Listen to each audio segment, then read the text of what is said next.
You're saying that the Azeris have tremendous military power. Mm-hmm. Where are they getting their equipment from?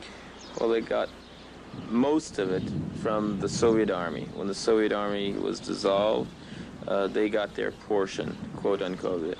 But they've also bought a lot from other Soviet republics. They've gotten some from the Ukraine.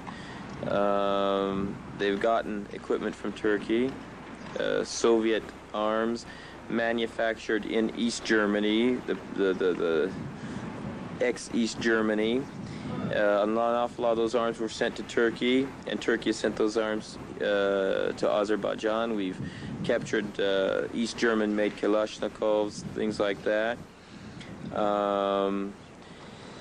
Yeah, mostly like that. They buy arms. They've gotten their arms from the ex-Soviet Army, and one portion has been sent from Turkey. And you?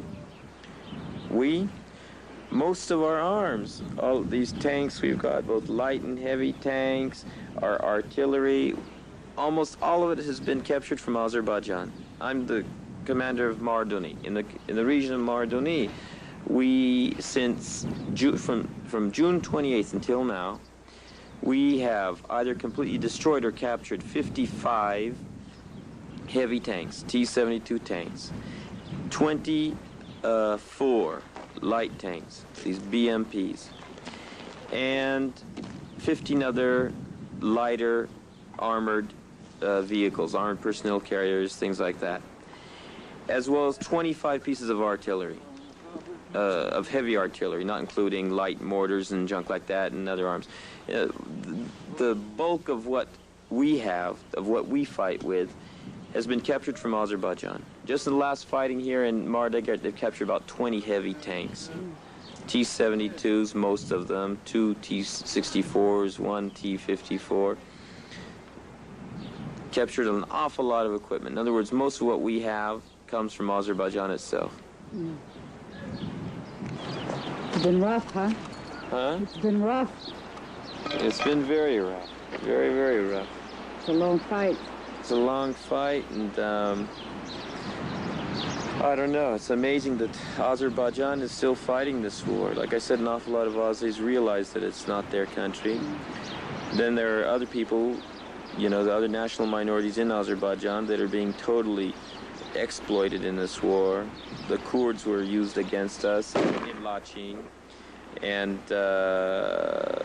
you know, that had absolutely nothing to do with their own interests. The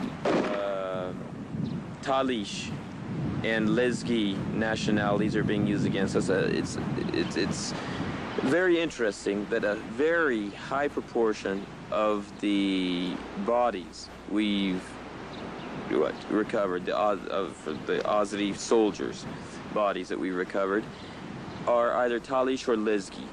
And we get their passports, so we take their passports off their bodies and things of their other ID, and a very high proportion of them are not even Azeri. They're from the other national minorities, and that reminds me of the Turkish policy at the beginning of this century and end of the 19th century, where they used the Kurds against the Armenians. They used the Kurds to massacre the Armenians, and then once the Armenians were pretty much massacred, they started deporting the Kurds and massacring Kurds. In other words, they're setting non-Azeri national minorities against us in this war, knowing that the more of those youth that are killed, the better for the, chauvinist Azeri authorities. In other words, to get rid of those national minorities.